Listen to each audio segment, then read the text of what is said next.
Yeah, my comments and questions really around the changing of organisational culture.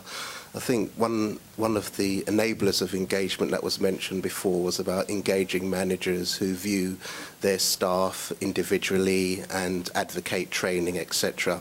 And the culture that I work in at NHS Lewisham is a very target-driven culture, where managers are viewed as doing well as long as they meet their targets. But as a result, this means a disengagement of a lot of staff. So even though the managers are viewed as doing very well, the staff are very unhappy with the surroundings and sometimes management skills, etc. So it's really trying to find out how we can change the organisational culture that exists in a very target-driven area. Thank you. And there's yes. Yeah, hi there. I'm Peter Mailer. I'm the Head of Employee Relationship Management at Ipsos Mori. I think one of the things we have focused on today is a lot about the impending cuts that are coming up. I think one comment I'd have on that as well is that we, as organisations here, mustn't be kind of paralysed by fear, because I think you've got to remember the 75% who are still going to be around, and also the danger that some of those people might become destabilised if you're not very careful, and that will obviously affect performance and will obviously affect things like engagement.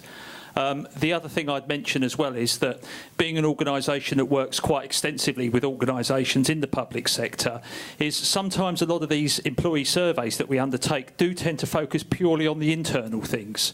And I think if you're thinking about things like local authorities, for example, a lot of the people who are employed by local authorities are also recipients of the services that local authorities provide. And I think more of these surveys should be used as an opportunity to get employee feedback on what they think about those services and what could be used to improve them. And I think there's a really good opportunity to do that. That's probably being missed at the moment. Yeah, OK. Yes, there's a lady there, sorry. Hi, I'm Sarah Crowe and I'm Unison Bedfordshire Police, and I'm going to aim this at Gary. He may know what's coming, actually. There's some of the points he's raised I agree with. Officers and staff have traditionally felt that they were in safe environments. However, police staff over a number of years have already been going through restructuring, and of course police officers can't be made redundant, whereas police staff can. Yes, in the future there will be some police officer losses, but that's going to be via natural wastage. I'd be interested in how you see that we are going to continue to keep the police staff motivated and engaged in light of the recent events over the last week of certain forces and ACPO trying to reopen the final year of our 3-year pay deal. We've actually got police forces who are going to honour the final year for police officers, but they're coming out and saying we're not going to honour it for police staff. How do we keep the staff engaged and motivated under those circumstances? And was there somebody down here? Yeah. Yes. Josephine Smith, Internal Communications Officer at Bradford Council, and not a member or representative of any union at all. See, I told you we didn't pack the audience. So one of the workshops that I went to today had a really interesting point to raise about terminology. And they'd done some work with one of the councils, moving away from calling people staff to colleagues, and moving away from members to councillors. And I think it's quite a long time since, for example, people have used the word staff in the private sector. Noticing that your presentation is actually called Staff, Agents or Victims of Change, and then thinking again about the locus of control point that was raised before, how much do things like terminology make people feel less or more empowered? Because do you feel, as a member of staff, that you are someone that do you feel more like a victim? If you're a colleague, do you feel more like an agent of change? OK, very interesting question. Right, let's start at this end. Answer any or all? Well, I'll answer the last question, I think. It's a subject dear to my heart.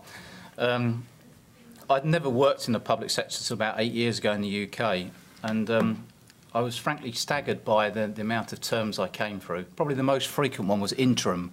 How many people had that in front of their job title, which staggered me. The second thing was this kind of how many officers there were.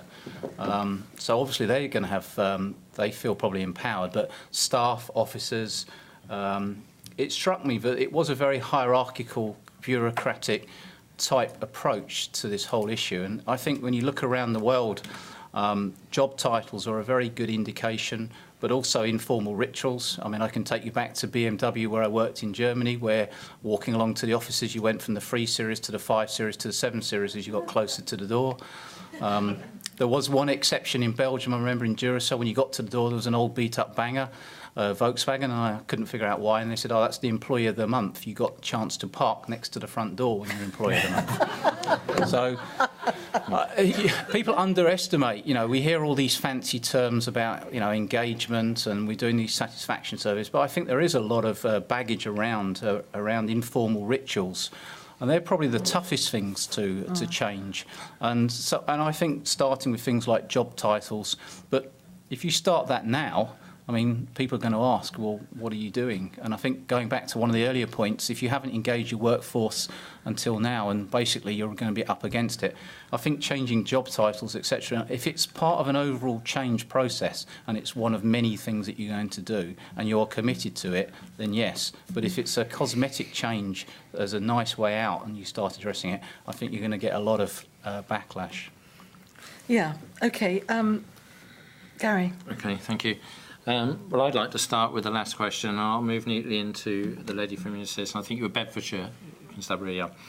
Yeah, the names thing is an interesting issue for us in policing, because when I joined the police 29 years ago, there were police officers and there were civvies. And I guess in military environments that was common, and that lasted for years, that there'd be police doing things and then there'd be the civvies doing things. It's now a derogatory term, and I suspect that there's some disciplinary procedure if it was heard to be used these days. And we now talk about police officers and police staff. I even have some civilian people who are not police officers, but we call them officers because of their responsibility. And I think there's a lot in a name, and that actually does inform a culture. And particularly in a hierarchical culture, you know, that you get in the military and in policing, you know, trying to break that down, if not for any other reason, for better communication, is important. And one of the ways of doing that is actually to deal with the names issue. So I do take the point.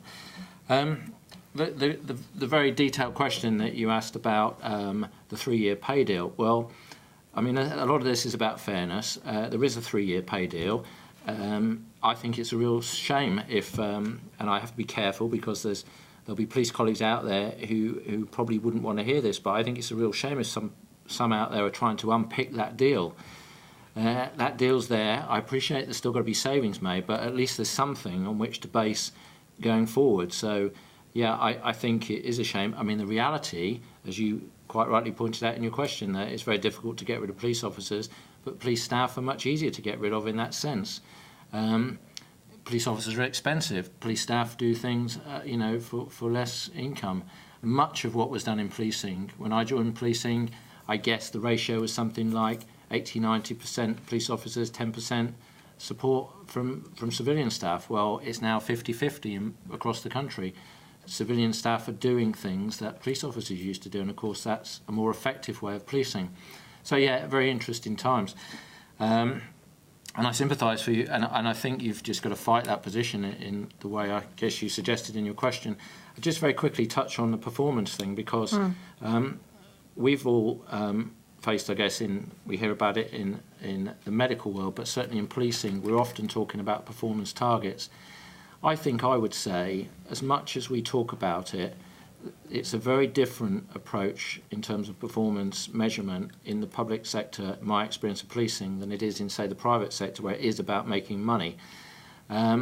We try and give a good service, and depending on what you're faced with, that affects performance. And even in my own small world, where we've looked at this, because we're operating in a world which you can actually measure performance quite forensically, we recognise that what you're operating with, again, nothing new, but a bell curve where you're going to get some high performers, some very low performers, and the bulk in the middle. And where do you set the bar, and how do you keep driving above that bar? And I'm very interested in some of the things that Anthony's been saying. We've looked at this as well, about why it should be that some people perform to very high standards, very accurately, some low, and others inaccurately. And we've come to the conclusion in some of the studies we've done that actually it is about the well-being of the workforce, and looking at that can make a big difference. in terms of performance. Thank you. Thanks very much. Hugh?